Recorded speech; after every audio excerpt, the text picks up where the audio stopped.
اليوم وصفتنا سهلة كتير بمكون واحد يلي هو بار الشوكولا.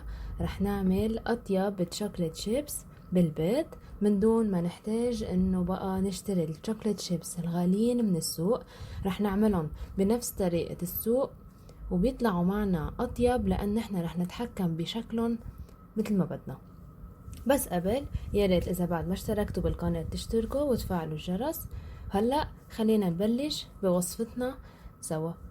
أول شي بدنا بار شوكولا، أي نوع بار شوكولا عندكم يعني، حتى لو كان أبيض أو غامق أكتر من هيك. هلا أنا عندي هون شوكولا حليب.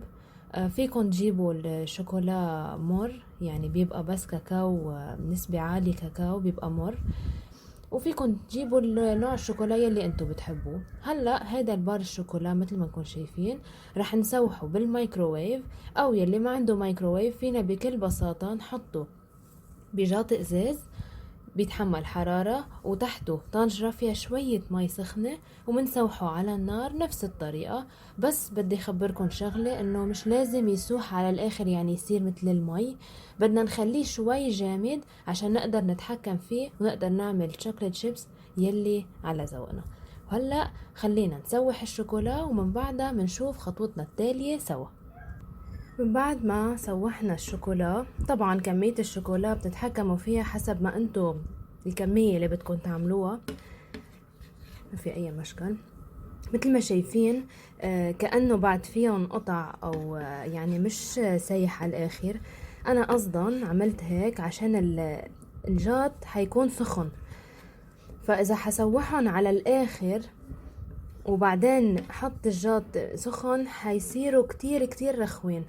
هلا حتى هن هيك شوي بتحسيون ليكو نتفة صغيرة، بس يمسكوا حالهم نتفة صغيرة. بعد هلا بعده كتير رخو. انا حبيت شوي زيادة سخنهم عشان ارجيكم الفرق. هو لازم يكونوا سايح بس مش لدرجة انه مي، عشان هيك ما فينا كتير نتحكم فيه.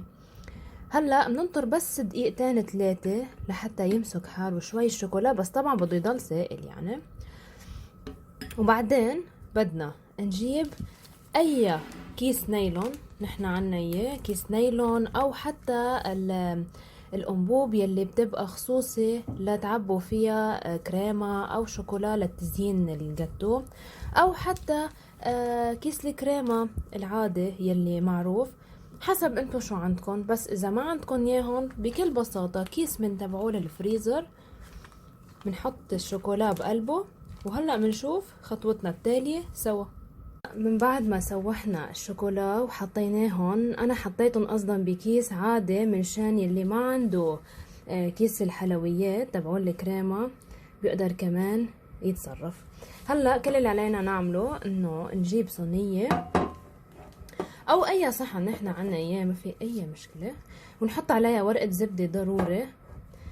وكل اللي علينا نعمله انه هيدا الكيس نقص طرفه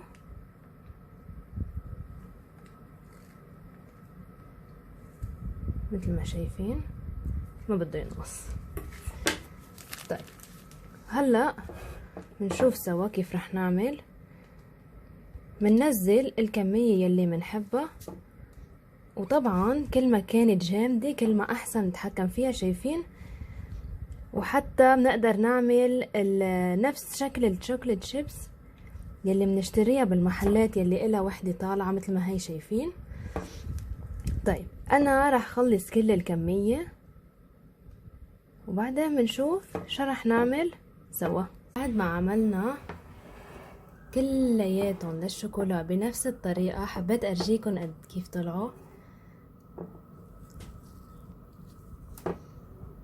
طلعوا معي صينيتين كبار. بس انا هون للمعلومات سوحت نص البار الشوكولا عشان ارجيكم كيف راح يطلعوا معنا. بس حبيت ارجيكم انه كيف نقدر نعملهم مثل يلي بنشتريهم تمام اذا شايفين. وانا هون عملتهم بكذا حجم حسب ما نكون شايفين هون الصينية التانية. هلا هولي الصواني هول رح نحطهم بالبراد لحتى يجمدوا، ومن بعدها بنشوف كيف رح يطلعوا معنا. وهلا من بعد ما طلعناهم من البراد على القليلة بدهم حوالي، يعني اذا مستعجلين عليهم يعني من نص ساعة ل3/4 الساعة، مجرد ما يسقعوا لوحدهم ليكوا كيف بيصيروا. شايفين؟ بيطلع عنا اطيب شوكليت شيبس محضر بالبيت. شايفين الشكل؟ مثل يلي بنشتريهم من السوق، وبيطلعوا معنا بكل سهولة لأنه حطيناهم على ورقة زبدة. شايفين؟ كلهم بكل سهولة بيطلعوا عنا. وطبعا بدي أرجيكم كمان الصينية التانية، كمان هولي في أشياء عملتها كبيرة، في أشياء أكبر بعد، في أشياء صغيرة. شايفين؟ كل القياسات عملت لحتى أرجيكم إنه فينا نتحكم بالشوكليت شيبس مثل ما نحنا بنحب. ما بقى بحاجة إنه نتقيد بحجم الشوكليت شيبس يلي بنشتريه من السوق. هلا أنا فضيتهم كلياتهم وشلتهم عن ورقة الزبدة، بس حبيت أرجيكم شكلهم كيف بيكون.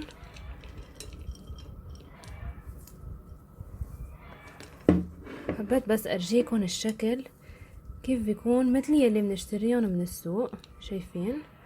وحتى الحلو انه فينا نتحكم بشكلهم وحجمهم مثل ما نحنا منحب، وحتى كمان فينا ننقي اي نوع شوكولا نحنا منحبه، ما ضروري نتقيد بالشوكولا يلي بنشتريه مثل ما شايفين عنا هون.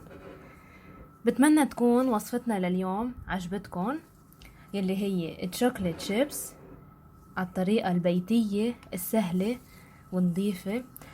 إذا حبيتوا الفيديو لليوم بتمنى تشتركوا بالقناة وتفعلوا الجرس، وكمان يا ريت بتعملوا شير لأصحابكم وأحبابكم لحتى كمان يتعلموا معنا هاي الطرق السهلة والبسيطة والسريعة بعمل المطبخ، بدل ما ندفع حقها هالقد وتكون هي بمنتهى السهولة. وأنا بشوفكن بوصفة بعد أطيب. ميرسي.